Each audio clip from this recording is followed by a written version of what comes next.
Welcome dear students.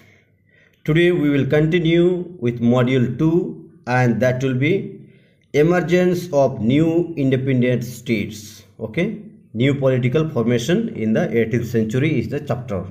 Let us begin.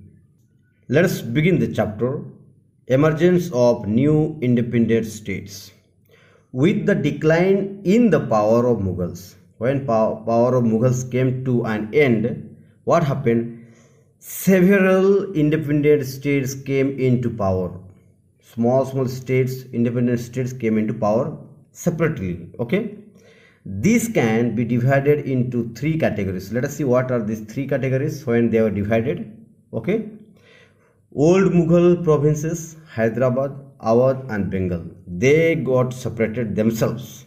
Okay, when these Mughals came into end, their power came into an end, these three provinces came to be power separately. Okay, the Rajputs, who had enjoyed considerably independence under the Mughals, okay, they also, these three provinces plus these Rajputs, states under the control of Sikhs, keep in mind, Marathas, keep in mind, Sikhs, Marathas and Jats. Okay, so these are the topics we are going to see in this video. Okay, these three provinces. Second point is these three or these Rajputs. Okay, and these Sikhs, Marathas and Jats. Okay, these are the topics we are going to see in this module. Now we begin with Bengal. Murshid Qali Khan was appointed a deputy to governor of Bengal by Aurangzeb. Okay, Aurangzeb had appointed this man, this Murshid Qali Khan, as a deputy, but soon he seized the power into his own hands due to the weak succession of Aurangzeb and founded an independent kingdom free from the control of Mughals. Okay, keep in your mind, Aurangzeb had appointed this Murshid Qali Khan deputy governor in Bengal. Okay, but soon he himself became the separate independent ruler. Why? Because he saw that Mughal successor of the Mughal was weak man. He was not able to manage the whole system in the different parts of India. So automatically this Bengal thought of dividing separately and they seized the power by themselves. Okay, he shifted his capital from Dhaka to Murshidabad. Dhaka is in Bangladesh. Okay, and Murshidabad is in West Bengal. So from there to here he came. He took the following measures to build his kingdom. Who? Murshid Qali Khan took few measures to build his kingdom. Let us see what are the measures he took. Okay, see here, he ordered the reassessment of the revenue of Bengal. Keep in mind. Okay, reassessment of the revenue of Bengal. Okay, second point is the revenue was to be collected in cash and great strictness was followed in this regard. Okay, third point is he took away the wealth of inefficient and corrupt Jagirdars and distributed to them among his loyalties. Okay, these are the points to keep in your mind, different points. Okay, what he did to build this Bengal, I say powerful, let us say kingdom. Loans were given to the poor farmers, keep in mind. A system of moneylenders and banking was commenced who gave loans to farmers, keep in mind. Okay, so these are the points you remember. This is the system measurement who took, I told you, Murshid Qali Khan had taken all these measures to be a powerful kingdom. Keep in your mind. Okay, now we'll continue with the next province, that is Hyderabad. Okay, so these are the separate provinces who became independent, okay, by seeing the weakness of Mughals. Okay, now we are going to see Hyderabad. Let us see. The state of Hyderabad was founded by whom? Let us see. Nizam ul Mulk Asaf Jah.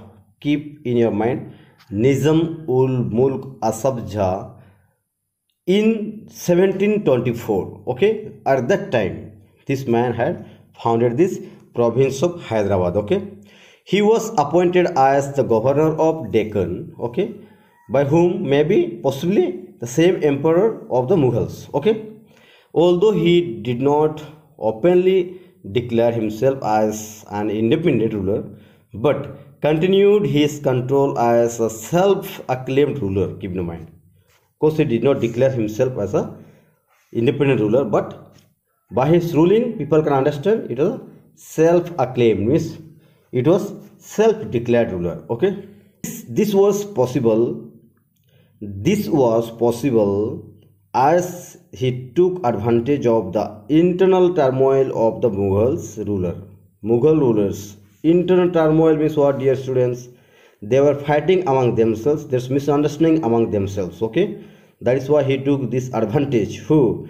Nizam ul Mulk, Asaf Jah. Okay, Asaf Jah took the advantage of turmoil inside of Mughals. That is how he wanted to be a separate independent ruler. Okay, that is how self-declared ruler he became. Okay, he was an able administrator. Keep in your mind, Asaf Jah. He took the following steps to strengthen the kingdom. We are seeing the different steps that how they took the what you call measures to develop the kingdom. Okay, now he brought in some skilled administrators and military commanders who took on these new appointments as a challenge in the southern region. That is the first point. He took what? Skilled means experts, what? In administrators and in military commanders and all these points. Okay, and that is how he took the challenge. Second point is he appointed his own loyal subordinates as mansabdars. Okay, and allotted jagirs. All these are all people, those who are collecting revenues, taxes and all this. Okay, next, however, this state continued to have a strife with the Marathas and the other warriors chief of the plateau. Okay, so they had their own problems with these other warriors plus Marathas and all this. Okay, who? This Hyderabad province. Next, we are going to see the province called Awadh.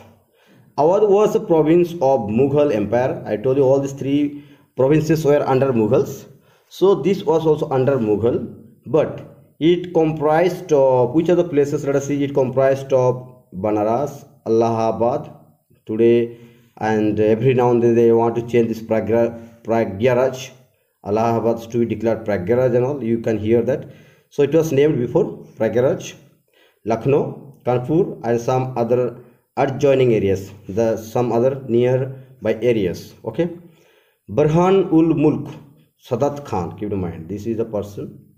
Burhan ul Mulk Sadat Khan was the founder of Awadh. Keep in your mind. Okay, he was the founder of Awadh.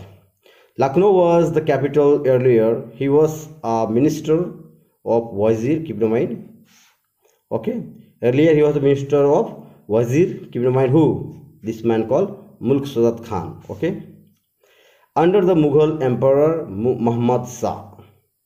Okay, he was the Wazir under this man called Mughal Emperor Muhammad Shah. Due to his abilities, he was given the task of looking after Subedari, Faujdari and Diwani. Okay, these are all different posts. Okay, in the administrative point of view, you can see here, and military and revenue aspects of the Awadh region. Okay, so all these points were given to him, all these positions were given to him, all these names were given to him because he was quite able man. Okay, you can see again after that he took advantage of the declining power and internal point of the situation. Okay, power and internal point of the situation. Now we can see what are the conflicts took place and where he became the independent ruler. So these are the advantages he took. So Mughal Empire and Mughal Empire and declared Awadh independent, because there were internal conflicts, I told you before also. Okay, before also there was internal conflict, I told you. And now how he became independent, and he wanted to develop or strengthen his own independent state. Points are given here, you can read. He streamlined the administration. Okay, he followed up and specified what are the rules to be followed, what are the systems to be followed. Okay, he reduced the intermediary officials and appointed his loyalties and trustees. Whoever were there already officials, he changed them, he put his loyalties and trustees only. Okay, he started a system of auctioning the rights to collect revenue to the highest bidders. No, the bid, no. So he gave a auctioning, who can give more, according to that he was deciding. The state depended on bankers and money lenders for loan. Keep in mind, bankers and money lenders for loan. This led to the bankers becoming an independent or important social group in the society, which was not so earlier. Keep in your mind. Okay, so these are the different points. He took a step to strengthen this Awadh. Okay, now we are going to see the next point, that is Watan Jagirs of the Rajputs. We have finished the 3 provinces. Now we are going to see the next. These are the again the independent rulers. Watan Jagirs of the Rajputs. Let us see. The Rajputs had always found favor with the Mughals, as they were termed as the warrior class of some of the Mughal rulers respected bravado and chivalry. These are the military groups. Okay, the Mughal rulers gave them Jagirs, keep in mind, and allowed them to continue to rule on this land and called it Watan Jagirs. Themselves they call it Watan Jagirs. Okay, Mughal rulers gave them chance to rule this place, and they themselves call themselves Watan Jagirs. Okay, thus they were indirectly under the Mughals. They are indirectly under the Mughals, but for the public they ruled like independent rulers. Keep in your mind. While they were friendly and respected during the regime of Akbar, they fell from the position of glory during the rule of Aurangzeb. Okay, they failed to unite together and tried to retain their own kingdom. Keep in mind, they failed to unite together and tried to retain their own kingdom. Who? These Watan Jagirs. Okay, they did not want to be with the Mughal Empire also. Okay, with this rise of Jats, okay, so let us see, with the rise of Jats, now there is one more group comes. Rise of Jats, Marathas and the provincial governors, the position of the Rajputs started to decline. Keep in mind. Okay, Rajputs came to decline because of Jats, Marathas. They came to be powerful position. Okay, in the 18th century they started attempts to expand their territories and internal conflicts arose. Keep in mind.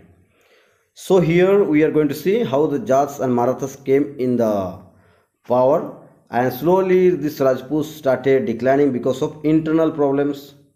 They started expanding territories, and there were internal conflicts again. Themselves they used to have conflicts.